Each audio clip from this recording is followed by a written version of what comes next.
I think we're ready to begin the evening's festivities here. Here at the Favell Museum, we revere and honor the Native American traditions, and among them are the Indian talking stick. And so at the moment, I have the talking stick, but I'm going to pass it to Christopher here in a minute. So thank you all so much for coming tonight. And for supporting the Favell Museum. We appreciate you so much, and we appreciate your being here tonight. And it is an honor and a privilege to introduce our guest tonight. He is the world's expert on Edward Curtis, and we are just so thrilled to have him here. He's from Minneapolis, Minnesota, so he's made a long trip. He's had his exhibits all over the world. 100 exhibits in 40 countries and in every continent except the Antarctica. But I have a friend who works scientifically down there, so there's still hope. So now welcome Christopher Cardozo, and I'm going to give him the talking stick. Nancy, thank you very much. And Nancy, could you sit there for just a minute? So first of all, good evening. Thank you all for coming. This is great. I was mentioning tonight when I got the diagrams of the space, I couldn't visualize it. There are these, I don't know what you call someone help me, the areas, round? The wagon wheel. And so I saw a space here, a space there, and then you couldn't see this from there, and I couldn't visualize it, and I was a little concerned. I love it.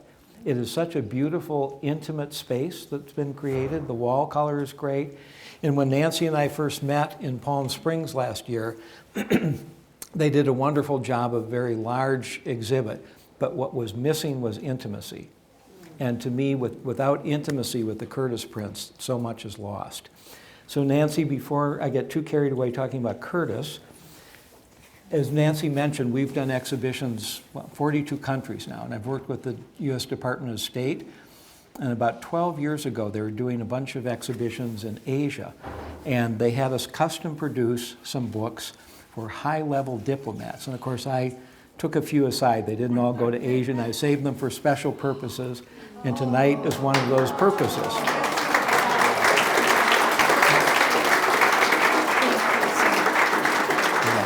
So Nancy, thank you so much.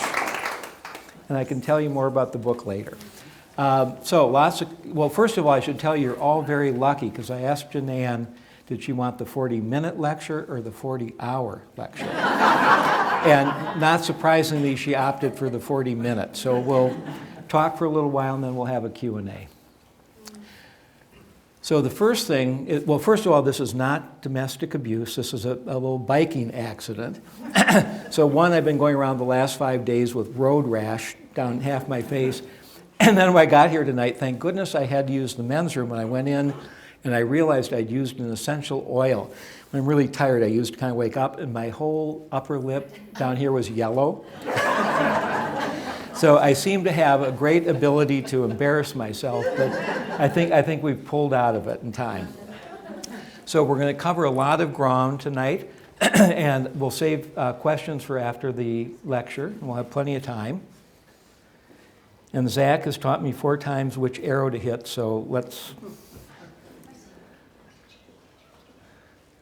Okay, the first slide, of course, was "It's such a big dream, I can't see it all." That was written in 1900 by Edward Curtis when he first started conceiving of this project. And indeed, it was a bigger dream than he could have ever imagined.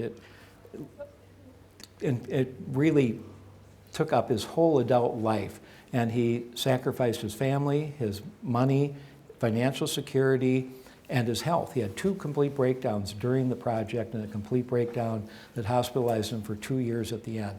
But it was a dream that he wasn't going to let go of. And when I try and describe the work, and after 44 years of doing this, to me, at the essence of this work is beauty, heart, and spirit. What's this all about? Well, it's fundamentally about beauty, of course. To me, there's huge heart and great spirit. What most people don't realize is that this was a co-created body of work. when you stop and think about it, and you see the intimacy, the vulnerability, the authenticity in the portraits, there is no way that Curtis could have done that, and most photographers of American Indians didn't do it. There is no way he could have done it without the very active participation of those Native people. They wanted this record, excuse me, does anyone by any chance have a throat lozenge with them? Okay, well, I should be, I'll just keep drinking water. Everyone's looking. Okay, well, thank you, and I'll be okay. Oh, fabulous. One, I only get one? This get me through the first 5 minutes, but no, thank you very much. Okay, so when I started doing this because I was a photographer, and you'll see at the end of this lecture a couple photographs. I lived in a village in southern Mexico at the ridge of the Sierra Madres, where in 6 months I saw 3 Caucasians. I was with people who thought that they lived on an island. Most of them had never heard of the United States. The last 3 months I slept in a Volkswagen Beetle with the top of the passenger seat taken out. Later on I got really ritzy and got a Volkswagen camper, but the first 3 months was the Beetle. And that led me directly to this work. So, back to Curtis. Enough about me, back to Curtis. He began doing photography in the 1890s, and he was bare subsistence living. The family had no money. They'd moved from Minnesota, my home state, to the Puget Sound area. And they had a small farm, and they dug for clams, and they raised vegetables, and that was how they lived. And by 1892, he had decided he was going to follow his passion, and the passion was photography. And he managed to mortgage the family farm and for $125 by half interest in a photo studio in Seattle. And within a couple years, he had left that partnership, formed a new gallery with another partner. Within a couple more years, he had his own studio. So he had gone from being subsistence living, extremely poor, and educated only to the 6th grade. And by the time he was about 30, he had his own photo studio in Seattle. And Seattle was an extraordinary boom town. It was the gateway to the Yukon. It was the gold rush. So Seattle was growing incredibly rapidly, and he became the society photographer. He photographed the Bowings and all the most prominent members of society. And he started photographing American Indians, and I don't know quite how that happened. He was an avid mountaineer, but I think my feeling is it was more of a means to an end. Again, because he was worried about supporting his family, his mother. He was then married, he was having children. Really, photography was a means to a commercial end. And we'll see a couple more, and then I promise we'll get into the real photographs in a minute. So this is a great quote. J.P. Morgan was his lead patron. And again, that kind of sums Curtis up. And that's him in front of a baleen whale on the left. Great self-portrait when he was about 30 in his full field gear. And that last one is a portrait of him a year before his death in 1951.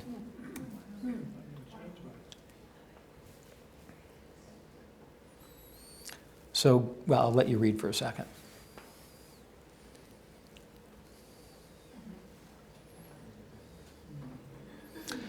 So as I was saying earlier, for me, I started out, my attraction to this work was beautiful photographs. I was a photographer. The first time I ever saw a Curtis print was on the cover of a book. And I still remember where the light was coming from. I'd driven with a friend 20 miles into Albuquerque.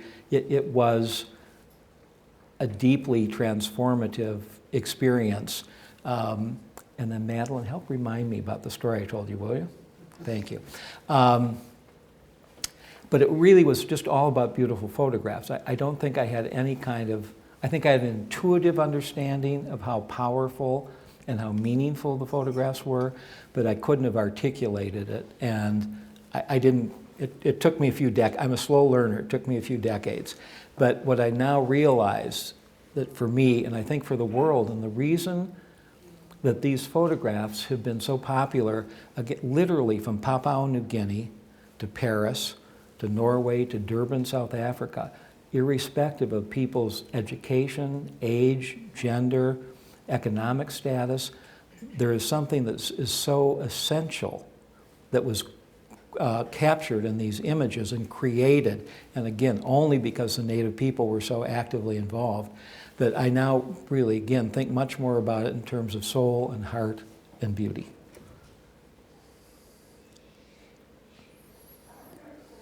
Teddy Roosevelt was Curtis's great champion.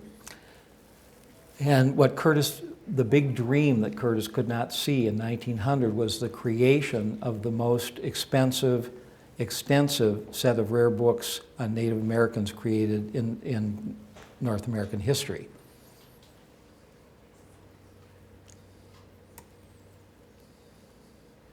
And here's one of those sets. So what you're seeing on the bottom row are 20 volumes, and those 20 volumes comprise 1,524 photographs, original photographs, photogravure, that's an ink transfer process, and 2.5 million words of finished edited text. That's the big dream, and that's why he couldn't see it all. And in the back are portfolios that comprise 723 original photographs like you're seeing here. This is a photograph Curtis took in the summer of 1900, and this was the watershed experience of his life. He went with a wonderful anthropologist named George Bird Grinnell. Grinnell was known as the father of the Blackfeet because he had spent 20 seasons in the field there already, and he was very trusted, very accepted. And because Curtis was with him, Curtis gained access to information. People were willing, again, to start co-creating with him. Never would have happened if he hadn't been with Grinnell. And that was, again, the transformative experience of his life, because he went back to Seattle, and here he was on this incredible ride, being the most successful photographer in Seattle. Everybody loved him. His photographs were in the Rainier Club and in the papers, and he was supporting extended family. And all of a sudden, he changed course, and he started giving all that up to photograph Native people. And within another few weeks, he had gone into Hopi land. This is a, whoops. Let's see if we can get back. There he is. Okay, as some of you apparently recognize, this is Geronimo. And it's one of Curtis's, most people consider it one of Curtis's greatest photographs. And Geronimo was in 1905 on his way to Teddy Roosevelt's inauguration, and Curtis was able to meet him and photograph him. Interesting footnote, Curtis is the only photographer who photographed the three great tribal leaders of the second half of the 19th century, Geronimo, Red Cloud, and Chief Joseph. This is the first photograph that started me to understand about the heart of this work. It's a beautiful platinum print. It's on the cover. Actually, Nancy, it's on the cover of the book that you just received. And this is a Walpi man. And I have a vault where I keep all the photographs, and I go down there occasionally. And 20 yeyears ago, I went down, I started looking at this photograph. I started having this weird sensation, what I now know as my heart chakra. And I went, well, that's sort of interesting. Hopefully I'm not having a heart attack. What's going on here? And I put it back and didn't think much about it. A month or two later, I was back down there and looking at this photograph, the same thing happened. And what I now know from I've worked with a native medicine woman for 20 years, and what I now very clearly understand is, again, this was literally physically, emotionally, spiritually, and physically touching me. It's such a powerful print. And again, this man, the authenticity, the intimacy, the vulnerability to a degree is so palpable in that. And that was a big watershed moment for me. This is a cyanotype. This was made in the field. I love these prints because it's as close to the moment of creation to Curtis's hand as you can get. And this was done in the summer of 1900. The first photograph we looked at of the three chiefs, so that summer in the field, this was taken that same summer.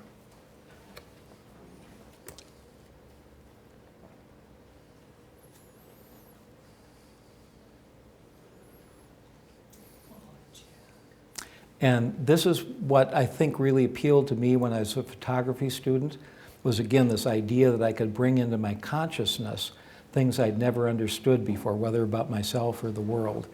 And Jack Wellpott, who I studied with for a little bit, I think put it very nicely there. These are prints that are called reference prints. So when Curtis was doing his photography, the first thing that happened were the cyanotypes, the blueprints that we saw before. That was done in the field. Then when Curtis got back to Seattle, in many cases he wanted to see more about what was in the photograph. Could I see more detailed? How do the highlights look? So he would make silver reference prints. And most of these are lost and destroyed.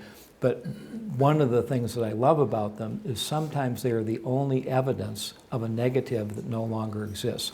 So Curtis's 40,000 negatives, the best guess is only 1,000 of them still exist. So in cases like this, had I not found these reference prints wherever I found them 30, 40 years ago, I don't think we'd know what these incredible images look like. And they're quite fabulous. Northwest Coast, by the way.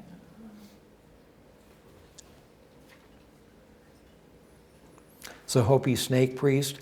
And you're also seeing various photographic processes and mediums here.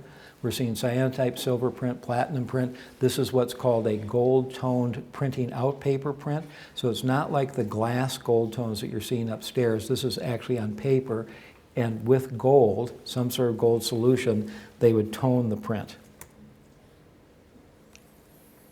This is a gelatin silver print with a border around it that Curtis created in the darkroom. Crater Lake, some of you may recognize. So this was a photograph Curtis did in the 20s, and I don't know, oh, you must have one from the portfolio, I assume. Yeah, you'd have a photogravure of it. This is a gold tone, and gold tones are noted for their luminosity. The photographic emulsion is on the back of that piece of glass, and it is backed with a gold liquid wash. So when you get especially direct lighting on it, it glows. There's not, other than a hologram, nothing is three-dimensional. And Curtis photographed quite a bit around Crater Lake, and quite a bit, obviously, all over Oregon and Northern California.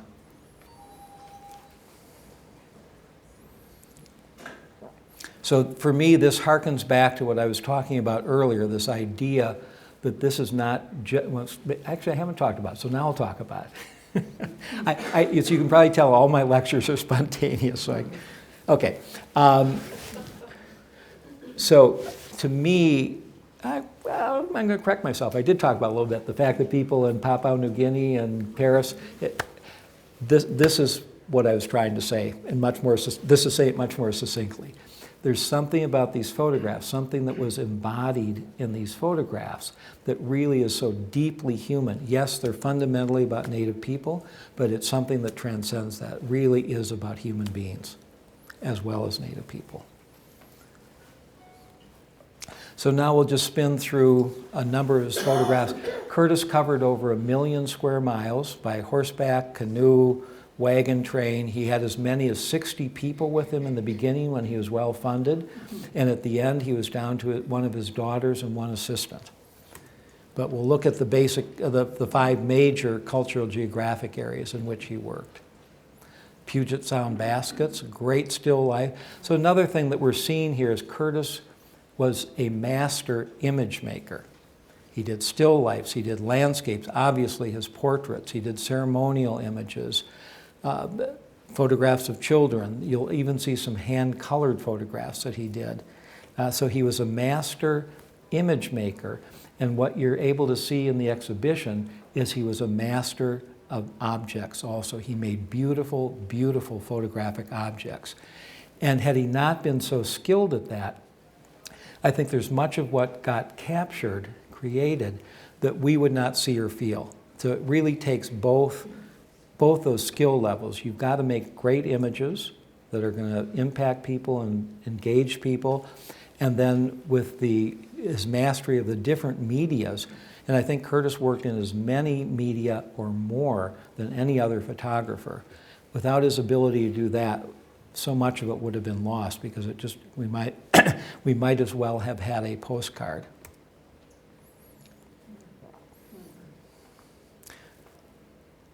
So this is the first Curtis image I ever saw. Madeline's going to remind me to talk about the first one I bought. This is the first one I ever saw.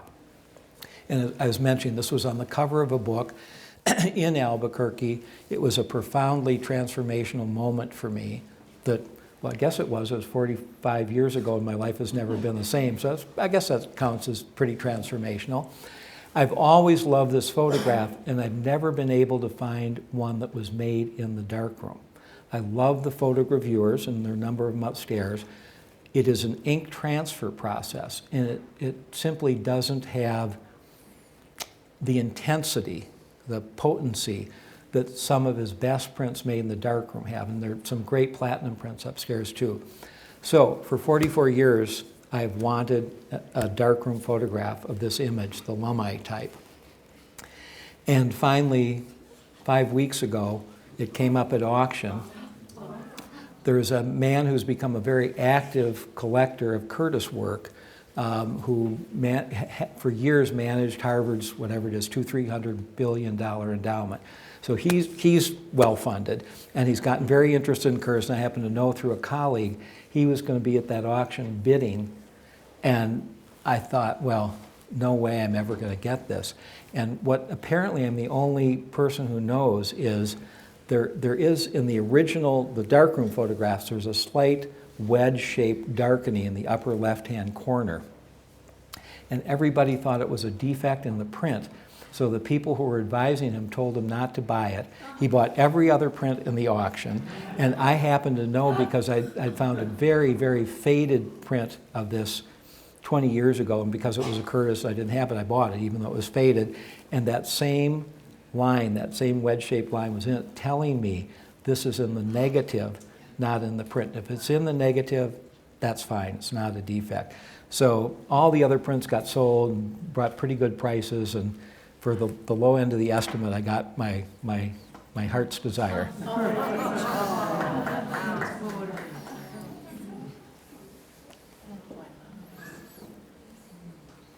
And so we don't go 40 hours. I'm going to start moving a little more quickly here.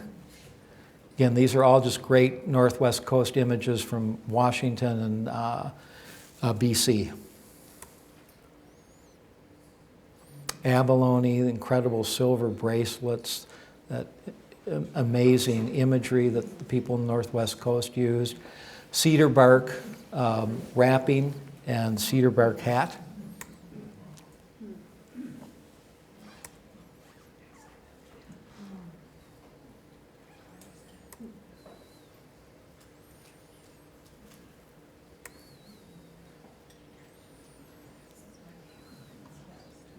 This is Mono Lake.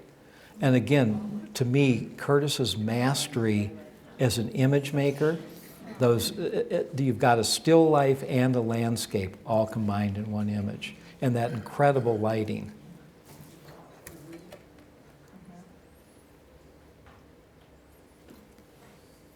Chief Joseph, I mentioned him before, and Curtis and Joseph were so close that Curtis was asked to participate in Joseph's reburial.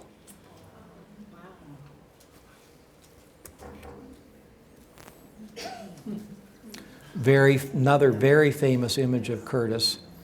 This is the Kootenai duck hunter from Flathead Lake. And it's so simple and so moving, and probably a good point to talk about the fact that Curtis is and it's a very romantic image, I think.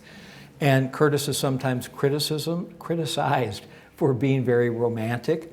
And this is such a great example of why that doesn't matter, in my opinion. And most people don't know that that was his stated purpose with the photographs.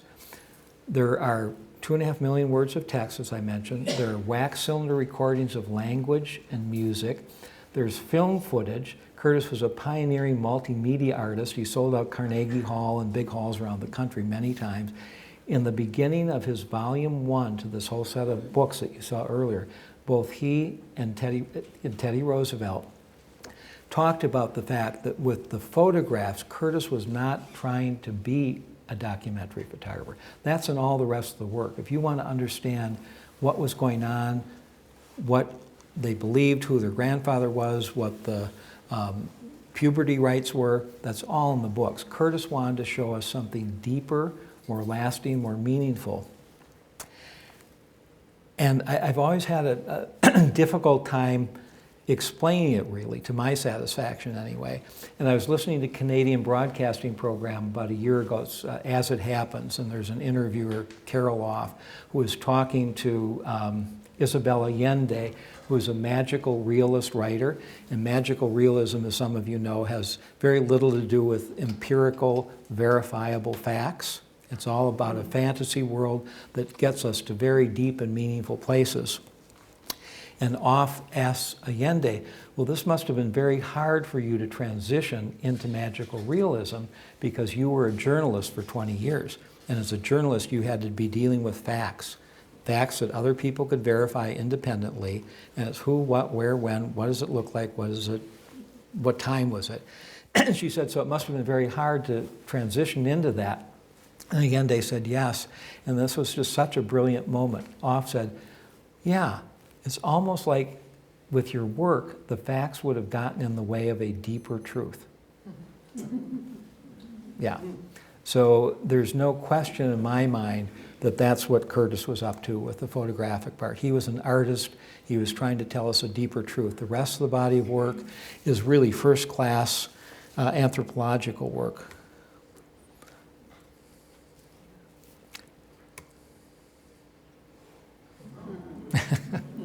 We always throw a few papooses in the show, just keep everybody happy.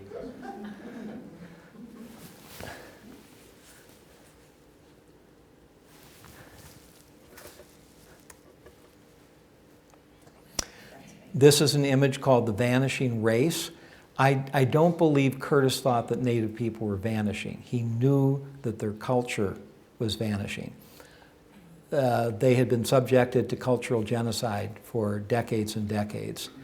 And it's a startling fact that many people aren't aware of. In 1600, it's estimated there were 20 to 25 million Native people on this continent. When Curtis began this project, there were 250,000. What was the first number? 20 to 25 million to 250,000, so about 99% attrition, yeah. And they weren't allowed to, in many cases, weren't allowed to speak their language, so, and wear their hair long, et cetera, et cetera. So for Curtis, it really was about preserving a record of what extraordinary people these were, what extraordinary lives they had lived, and about their beliefs, their religion, their mythology. So while it's called The Vanishing Race, which is great to get people's attention, it really was about a culture under attack.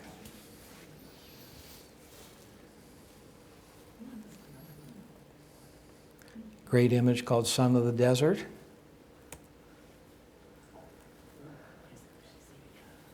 Zuni governor. This is an unpublished print. In other words, it's not in the books. Curtis produced a moderately large body of work, I'm guessing maybe 400, finished exhibition quality prints that were not in the books. And as a collector, that's always really fun when I can find one of those that maybe I've never seen before. Again, could be the only evidence that survived of that print. Pretty compelling image. It's a Hopi medicine man. And I've never looked at it at such an oblique angle, and it's kind of amazing. His eyes are perhaps even more intense from this angle. I mean, really powerful, yeah? Yeah. And so let me go back to that. So there are two basic criticisms about Curtis that I hear. Either he was hopefully am I going to go back again? Okay, stay tuned just a second. Okay, I think we're good. So either that he was creating a romantic image of who these people were that wasn't based in reality, or that he somehow or another was taking advantage of them, that they didn't really want to be participating, and by whatever means he got them to participate. So this is one of the examples that I would use. Is there anyone in this room who thinks this man would do something he didn't want to do? Yeah.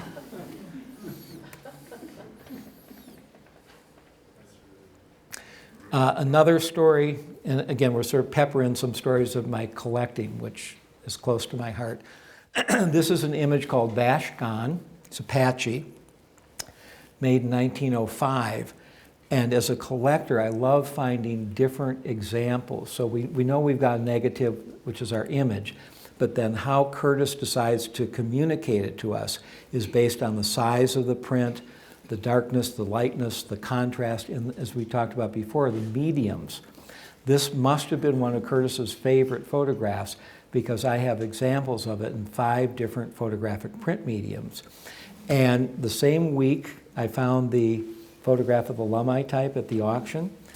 My sister, who scours the internet for us, called me up and said, I found something on eBay, and I don't know what it is. Take a look. And it is a plaster cast made in 1909 by a famous sculptor named Alfred Lenz, and it is the original cast from which he made bronze bas-reliefs. So like this, and whatever it is, 2 inches. But again, as a collector, to find, again, the original, the source material from which these bronzes were made. So now, if anyone happens to know where a bronze is located of this image, would you please tell me? That's my big quest these days.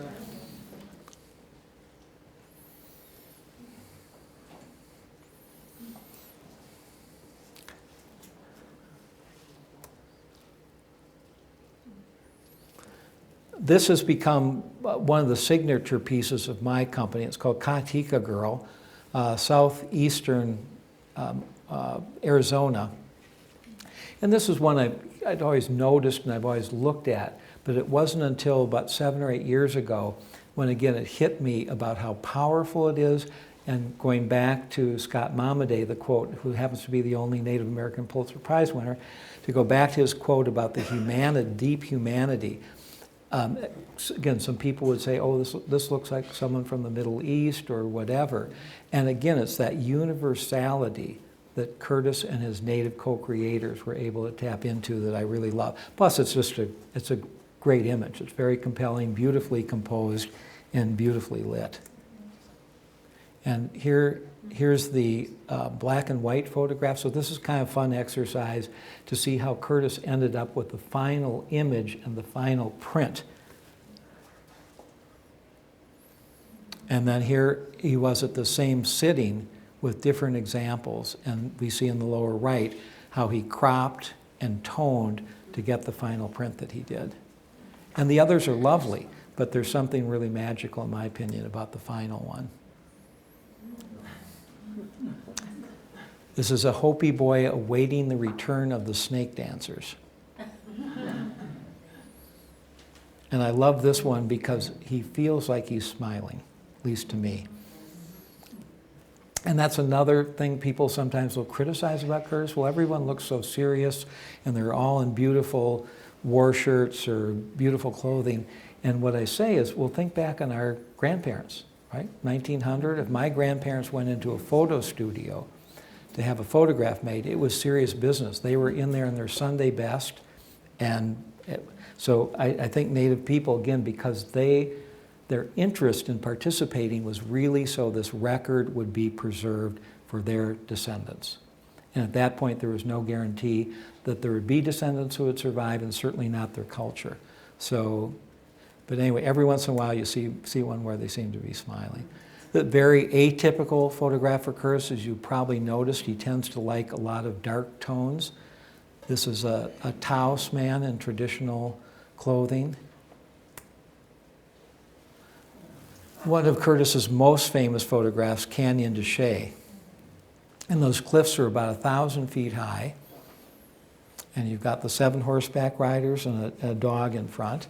And to me, it really represents the insignificance of man relative to nature. And this wonderful photograph of Hopi women looking over the center of the village for a dance. And obviously we can see some George Lucas Star Wars influence here.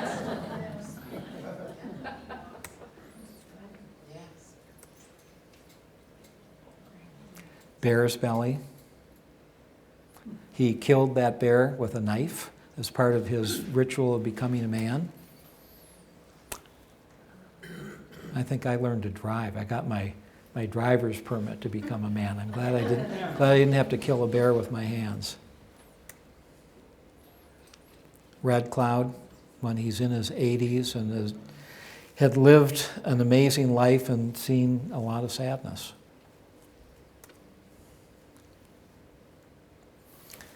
So whoever's keeping time, do I have another 10 minutes before Q&A? Yeah?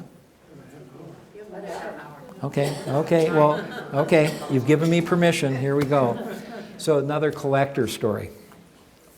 So I bought this photograph probably 25 years ago. It's a platinum print, which most people feel are is the highest form of expression for photography. And I loved it. It's unpublished, we don't know who it is. It's obviously Northern Plains with beautiful breastplate. And again, for a collector, to find something as a platinum print is a thrill. To find something that you've never seen before and that may be the only example that exists from a negative that no longer, I mean, it doesn't get much better than that. And I hope we got the order right here. Yes, here he is again in profile. And they're negative numbers, so I can tell that this was made the same day, probably a few moments apart. And when the funny story around this is I got this piece probably 10 or 15 years after I got the first one. And I was so excited, I called my assistant, and I'd sent her a JPEG of it, and I said, Aubrey, look what I just got at Sotheby's. And isn't this incredible? It's a platinum print, and it's unpublished, and I'm going on and on. And she says, well, Chris, don't you remember you have another one of the same man in full on? So even as a collector, I get as excited as I get about my little children. Sometimes I forget about a few of them. This is from his first summer, the summer of 1900 with the Pagan and the Blackfeet. Curtis did very little winter photography, as you can imagine, with 60-pound camera and tripods. Just that alone would discourage you a bit from being out in the winter. But then with film, trying to deal with low temperatures and the equipment, so there's very, very little winter photography, but what he did is quite beautiful.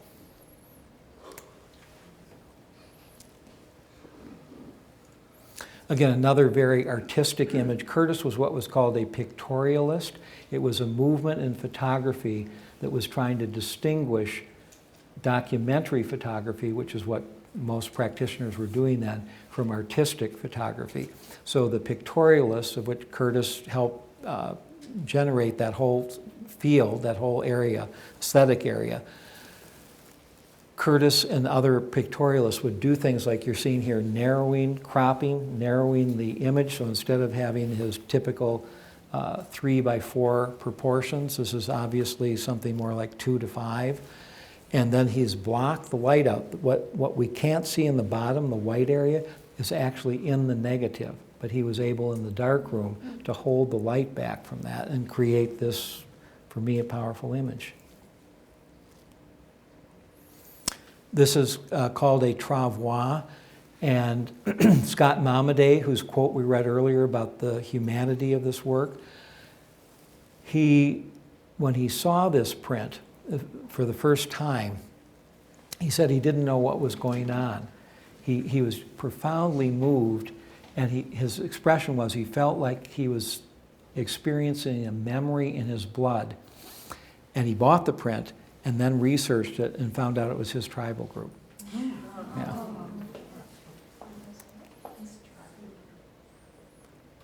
Here it is.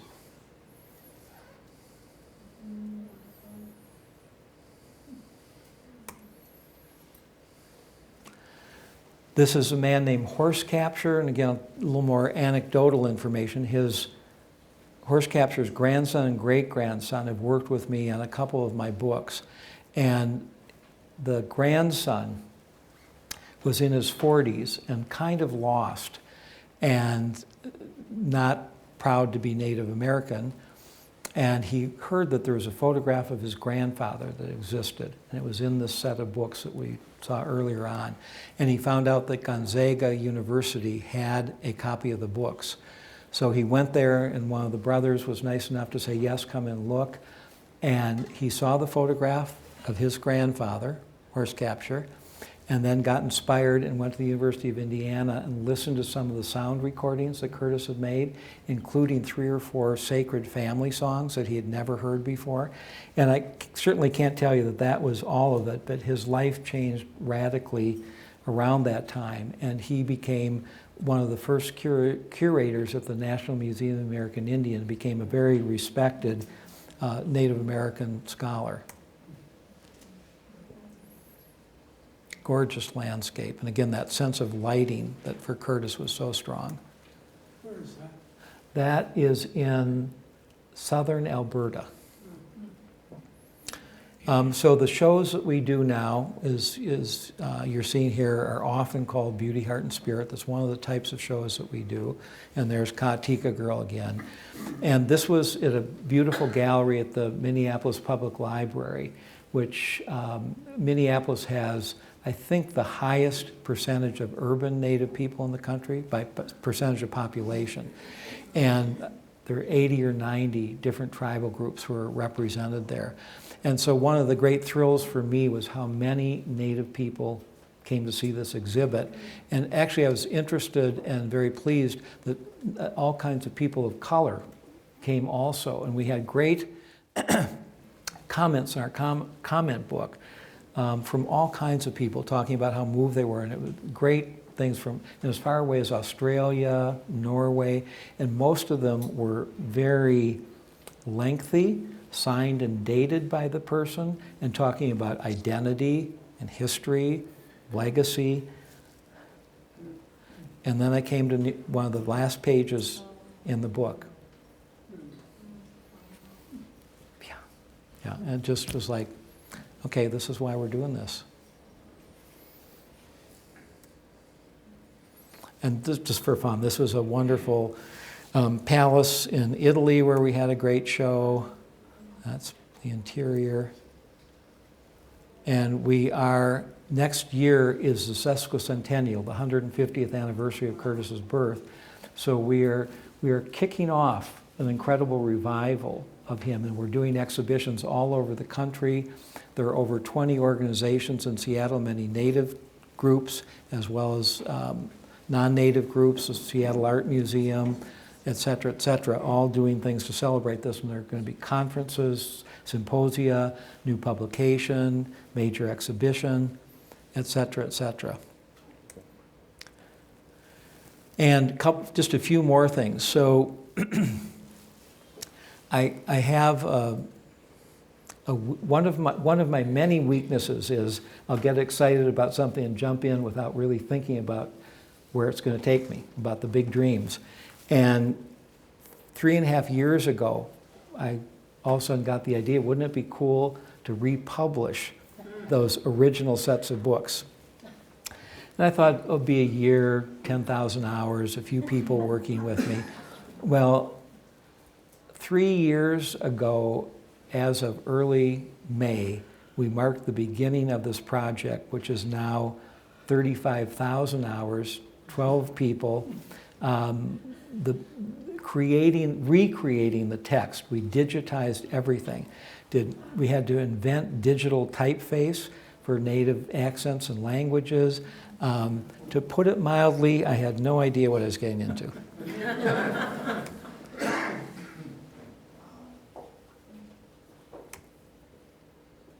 And then just to round it out, and then I'll answer some questions. So I've mentioned that 44 years ago, I was living in a small Mexican Indian village that led me directly to Curtis's work, and these are a few of my photographs. So these were all done before I'd ever seen a Curtis photograph or heard his name. This is a friend of mine, Otelia, and her niece and nephew. So again, this is 9,000 feet up, a little village of 200 people, and it was an extraordinary experience. I brought a Polaroid with me, but I was living on $600 for each 3-month period, and at $1 a shot, I couldn't afford much Polaroid film, so this was a big deal. And I can't remember how this young boy convinced me, because there are a lot of people who wanted the Polaroids, I just couldn't do it, but he convinced me, and this was the photograph. Yeah, the mountains there were extraordinary. And living in the Volkswagen Beetle those last 3 months, I would wake up every morning, again, with the back of the passenger seat, my rubber foam mat, and a big sleeping bag, because it got down to 30 at night there oftentimes. And every morning I'd wake up and I would have 6 or 8 little kids with their faces pressed up to the windows, trying to figure out what in the world was going on. Oh, this just a short clip of one of the movies that he did.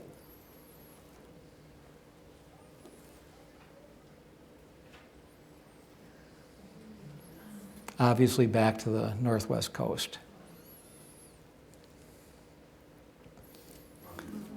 So again, most people really, Curtis is not terribly well understood. Most people have no idea that he was an author, created these wonderful books, created film footage, multimedia. And again, in many cases, the only records we have of individuals, ceremonies, whatever, are because of Curtis and his native co-creators. I think, well, that we don't need to see. That's when I get mad at people who are criticizing Curtis, and we don't really need to read that. Zach, wherever you are, how do I turn this thing off? Thank you, Janan.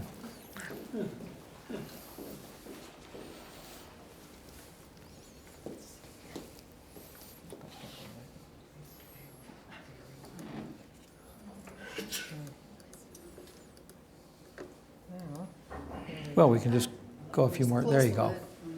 Yeah, I can just. There we go. Okay. Okay. Someone want to bring the lights up, please? David, thank you for doing that. Okay, so there's a quick tour, and we already have a question. Great. I had one question a long time ago, but as a person who grew up in Minneapolis and St. Paul, I was just delighted to see that the origin of this show was from there. One question I had, I'd be interested in your reaction to the criticism that comes up occasionally, or that I've seen, that Curtis's work was posed. It was not natural. It doesn't make a heck of a lot of difference to me. Right. You know, but So the question is about the criticism of Curtis for the photographs being posed. If you stop and think about it, if you have a 60-pound camera and tripod, you are working with a camera that has negatives, glass plate negatives this large.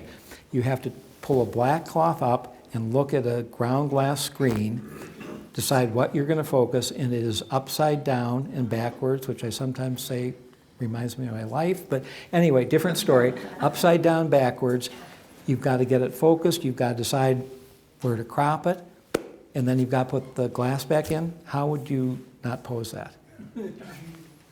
To further that, though, for instance, the one in Crater Lake that's so famous, Yep. he has a Sioux headdress on, or a Plains Indian headdress. Yes. And Yep. so what is, So Curtis is also criticized. This is fun. We're getting all the criticism out of the way quickly, I hope. We only get 5 criticisms today, by the way. We're on 2, so there's 3 more left. So the father of modern anthropology, Franz Boas, also photographed extensively. And we've documented that in about 50% of his photographs, he has appropriated clothing from one culture, one village, and brought it into another and photographed it. That was totally acceptable at the time. So I would ask, how do we criticize Curtis, a man with a 6th grade education, for 3 to 4% of the time maximum, doing what the father of modern anthropology was doing 50% of the time? Yes. Hi. Hi, just in retrospect to that question that we had, my name is Taylor Tupper, I'm with the Klamath Tribes. Great. Relations. And we've had that question come up a lot of times within our tribe, because that is Mike Weeks, one of our tribal members that's on Crater Lake. And one of the things that we've been told and our elders said in the 90s was, there is no way, if you know our tribal people and our headmen of our tribe, that if there's no way Curtis or anyone else would have got them to pose for a picture if they did not want to. Thank you. Yep, thank you very much. And again, it's just right back to what I was talking about before about co-creation, that the native people who are in these photographs were every bit as important as Curtis. He happened to be there. He was the guy with the camera, but it's only part of the story. So thank you for sharing that. I appreciate it. Yeah. I might add also onto that from an anthropological perspective that, you know, he was a photographer, right? He wasn't an anthropologist himself, but his work speaks to an anthropological concern in anthropological works later on. And so it's rather than a criticism of Curtis himself, it's just kind of a warning in anthropology in general to, like, you know, we can't take things at face value. We really need to understand the context of the work and the meaning behind it from the artist's perspective as well. Yeah, thank you. And what that touches on to me is what an incredibly complex and multifaceted body of work this is. People come at it from anthropology, from fine books, from the environment, which is a huge thread in this work. Curtis was with John Muir in his very first trip to Alaska. Obviously Native American culture, American history. I mean, it goes on and on. I've one time documented 20 or 22 major facets of his work. So this was one man with a 6th grade education. So yeah, thank you. Yes? Do you have any information on how he went about establishing relationships with his subjects? Yes, so the question is, how did he establish relationships with his co-creators? Spent a lot of time there. So I'm sure it varied from person to person and tribe to tribe and season to season, but he went into the field or had people who worked for him going into the field usually 6 months in advance to start gathering information to find out who wanted to participate, who wanted to share information, where different things were that they would want to photograph. So he started establishing relationships well ahead of time. Probably the biggest thing, though, was because he had become so close with Red Cloud and Chief Joseph, and later Geronimo. I mean, he started out when he went to visit J.P. Morgan with a calling card from Teddy Roosevelt, which, you know, that's pretty good. But to be able to go out and let people know that you've already photographed Joseph, you've worked with Red Cloud. And also, it's well documented that fairly soon after the beginning, Native people heard what was going on, and they wanted him to come in. They wanted that record produced, because if it hadn't been for that, there's so many people and traditions, we would have no idea what they were. It would have been lost forever. Yeah? A couple of questions. Did he just use glass plate negatives, or did he use negative film? Film, yeah. Yeah, he exclusively glass plate negatives as large as 14 by 17 in Like the... Ansel Adams used those also. Ah, okay. I knew that he used a view camera. I didn't know he used glass plates. He But did. He used really large negatives. Did he also did film at the later part of his life? film or film negatives? Well, he also did film, like Yes, moving pictures. yes, motion pictures. How long were the exposures on the pictures? I don't think they were terribly long. I think, you know, a lot of people think, oh, it must have been 2 seconds and everyone had it. My best guess is that, you know, probably a 15th of a second. So it didn't have to be real long like early photography? No, definitely not. Yeah.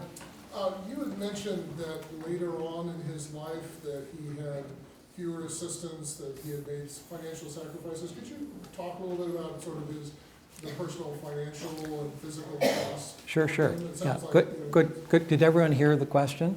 Yeah, okay, good. It's extraordinary. So here's a man, grew up in abject poverty, became the most successful portrait photographer in the Pacific Northwest. I mean, he's going, he's on the path, and gives it all up. A lot of people think, oh, well, this Curtis, had all this money from J.P. Morgan, probably the wealthiest man in the world at the time. Well, what happened was Morgan gave him enough money to hang himself. I'm gonna back your field research for 5 years, not a penny of salary. So during this entire 25-year project, Curtis never drew a penny of salary. He had to, and this was, I believe, the most expensive publishing project in American history, $35 million in today's dollars. He raised 2/3 of it. Morgan family came in and kept contributing happily. But he had to raise all that money by lecturing, creating prints to sell, creating movies, whatever it was. And again, he had 2 breakdowns, and his wife divorced him. He was always going out and being in the field and taking what little money he could get from that source. She divorced him, and again, there are varying stories about whether she was nice or not nice and whose fault it was and all that stuff. But all 4 children who were not allowed to see him for years, as soon as they reached age of majority, all reunited with him. And he actually spent his later years with one of his daughters, Beth, in Los Angeles. When the project was finished, or was finishing, again, he had these huge crews in the beginning. The last few years, I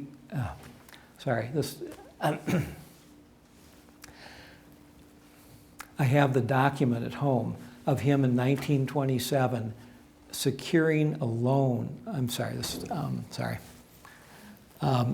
securing a loan to finish the project with his copyrights, the last thing he had of any value. And of course, he was never able to repay the loan. So those last few years, he had that little bit of money from the copyright loan. And he and his daughter, who he spent those years with in Pasadena, and one assistant went to Alaska and finished the project that he had promised to finish 25 years before. And it also touches on a really interesting subject for me. Was he driven, or was it something else? I've never felt that he was driven. I've always felt that he was deeply, deeply impassioned. Who would go through a 7-year hiatus after World War I when there's no money to do anything? Who would go through 2 breakdowns? Who would go 25 years without a salary if they weren't deeply impassioned? If he was merely driven, at some point he would have said, okay, enough, and never finished it. So it was something much deeper. That answer? Okay, good. Any other? Yes, way in back. I have a question regarding his being impassioned. So the whole thing is called By Her Hand. So Yes. does that mean that Curtis had a passion for the strength of women within the tribes, or is that something that the curators and other people have put together? Good question. Hopefully both. So native at that time in those cultures, women were not very prominent and would not have been documented very much. And if you look at photographs by other photographers, you don't see a lot of photographs of women, and certainly not any photographs where there's a sense of connection, a sense of personal connection. So clearly, Curtis was very interested in women and knew that most of these were matriarchal societies. And for instance, until the children were 12, they typically were completely educated by the mothers, the young boys and girls. And it wasn't until they were 12 that the boys would then be educated by men. But no, he clearly got how important women were in those cultures, and I think it was part of what attracted him. Yeah? Did so many of these shots look like a shot in a studio? Did he have a portable studio that he took with him, or did he use Yes, resources? good question. Question is, were these photographed in a studio? Did he bring a studio with him? And I'm curating a new show that's going to go up next year. And it was so fun because I was looking at photographs of Curtis in the field, and he carried a light tent, a large light tent, 12 feet by 12 feet, and it had louvers on 2 or 3 sides to let light in. That's part of how he gets those beautiful shadows. And then I've got a couple photographs that are going in this exhibit of his little pup. Curtis didn't have enough money the very first time for renewal that everything went into public, virtually everything went into public domain. What didn't go into public domain, was work that was unpublished. Some of the images that I've now published, I probably just put them in the public domain, but there are images and images in my collection that basically no one's seen, they've never been exhibited, they've never been in newspapers. So theoretically, I think I could still get a copyright, but that's antithetical to what I'm doing.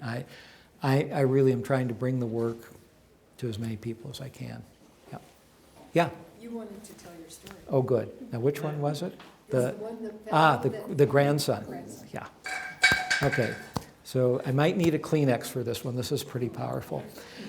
So as you've all seen the first Curtis photograph I ever saw, that beautiful portrait of the woman. And the first photograph I bought was a day and a half later. So again, there's no question in my mind, I was led to this work, and this may sound a little woo-woo, but I think this is my soul's mission. This is why I'm on earth, is to bring this work to the world and share it. So a friend of mine in Albuquerque showed me this book with that beautiful portrait on the front. We went to the bookstore, I bought it, my life was changed forever. A day and a half later, I was driving from Albuquerque in my little Volkswagen Beetle that was my portable home, and stopped in Boulder to see some friends. And went into a little bookstore, and there, the first time I ever saw original Curtis photographs. And at this point, I had $13 to my name. It was $11 in a Volkswagen Beetle gas money to get from Boulder to Minneapolis. I'd done it many times. So I had $2 to spare. You know, I was doing okay. And I could get back in a day, and I could stop at Wendy's or whatever it was. And I go into this store, and I see these photographs, and I spent 2 hours there. I couldn't, I had to get one, right? And my father had gotten me a credit card before I went down. For emergencies only. And as a couple of you know, I am a self-defrocked lawyer. So somehow or another, with that budding lawyer mind, I figured out that this was an emergency. It was okay to use the credit card. And I have a wonderful, wonderful friend who's been a great supporter. And I was with her a couple months ago. And I was talking about that anecdote, which she knew. And she said, well, Chris, of course it was an emergency of the heart. So I got my first Curtis prints, just 1 second. And fast forward 44 years. So this is a photograph of a man named Bear Bull. He's standing in front of a teepee. And I've started doing some things in Seattle. So maybe 6 weeks ago, I was doing an event, an educational fundraiser. And someone said, there's a wonderful Blackfoot medicine man who's going to join us. And I said, great, ask him if he has any ancestors who worked with Curtis. And I got the word back, yes, he photographed bull bear. And I went, that doesn't sound familiar, I don't know. See if there's a postcard or something, some imagery. They sent it to me again. Curtis knew him, or in the books, as Bear Bull. That was the first Curtis photograph where I had the emergency of the heart. And I got to meet Art. So this is the great-grandson of Bear Bull. And one of the things that I'm doing with the Little Curtis Foundation, we're repatriating 10,000 prints to Native people. So we brought Art 2 photographs of his great-grandfather, 2 different Curtis photographs, and we brought back 20 prints to disperse among his family. And it was just a great connection. And 4 weeks later, I was back. And Art is just a really lovely, lovely human being. And I brought back another photograph from this time one of the gold tones of a Hopi snake priest. And it was one of those magic moments when I gave it to him, the light was just perfect. And that gold tone, it wouldn't be in the show, but it's in one of my books. It's almost all sky, so it's taken from a very low angle, and you see the medicine man standing there. and all the sky behind him. So that's all just in a gold tone. It just glows. A magic moment. Art received it and wanted to go show it to someone. He came back in a couple minutes later and took the elk's teeth, bone, and bead necklace off of his neck and presented it to me. And it was, and I, like a stupid white man, refused it. I really was so moved. I said, Art, I can't, I didn't say I'm not worthy, but that was the intent. I can't accept this. And he looked me back straight in the eye and said, Chris, you cannot refuse it. And a week later, I was back in Minnesota. I have two friends, native friends, who I talked to a lot about different stuff. And I told them the anecdote, and one of them said, you did what? Chris, you don't do that. So I'm still learning. Anyway, so any other questions? Yes? Well, we have a local early photographer named Maud Baldwin who did glass plate negative and did pictures of our area also. The question I have is the small photographs that have Curtis, that have been signed by Curtis, did he print them? And the other question is, what are their values in today's market? Long answer, I'll try and keep it very short. Curtis, his studio manager, his daughter, all signed prints because he was out in the field. So he didn't do all the prints? Nope, and I don't know a definitive way to tell, with a few exceptions, I don't know how to tell whether it's his signature or someone else's. Prices range from about $50 to $450,000. And I have an apology. Whoever gave me the throat lozenge, it's still going strong, so thank you. Maybe one or two more questions and we'll let you all go. Did he coat those plates? No. People a little earlier would actually hand coat the emulsion onto the plates. And people in the 1850s and 60s had to do it in the field, and it was really difficult. He bought plates from Kodak and other manufacturers who had pre-coated the plates, called dry plate. Yeah. Okay, one more question? No questions? Going, gone. Okay, let's go up and have some wine.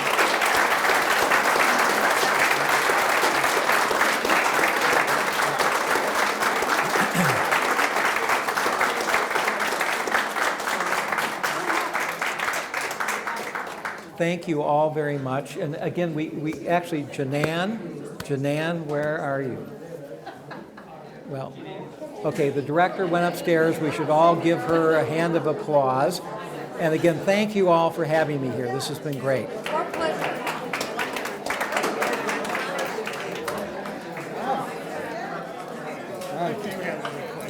Yeah. So, not my fault. Something we're going to then.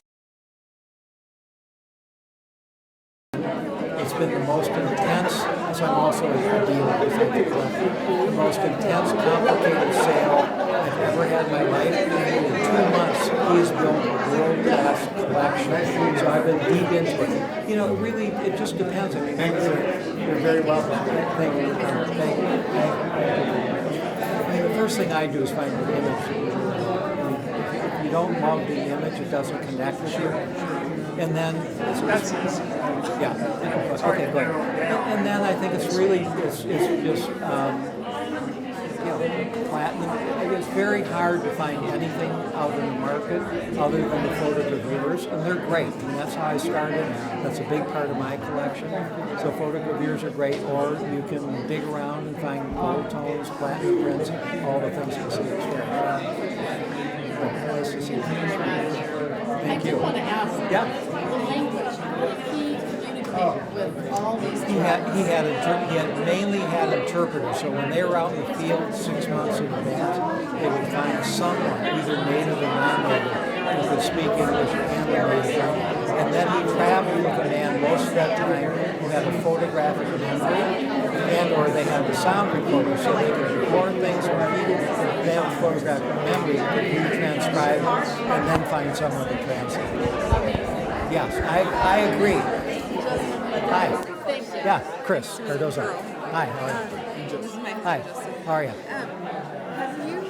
Does anybody or has anybody attempted to replicate the same film process of these?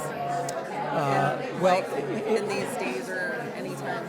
It would be more the print process he used, because the film was just standard like Kodak film. So you. But not like the glass and all of No, that. Nobody's ever really done. Right, and actually, no one makes glass plate negatives anymore. The last use of them was astronomy, and Japanese police use glass plate negatives to photograph traffic offenders because the glass plates were so exacting, which is why astronomers used them too. Oh, okay. So these dentalium shells. Well, actually, this reminded me of the bone necklace I was just talking about. And then, does he have the most, or where is the most extensive collection on the Klamath Modocs? And were there any recordings? So for this area? with the Klamath, you are going to either have photographs that were in so all these prints that we're seeing here were in portfolios, portfolio 13, and then there is a matching book, volume 13, that has all that text information. And then in terms of, well, I don't know, but I'm sure there must be some. So what you can do is go on to Northwestern University, and then / whatever it is, Curtis. They've put that entire set of books they have put online, and you'll see every page of text. There almost certainly will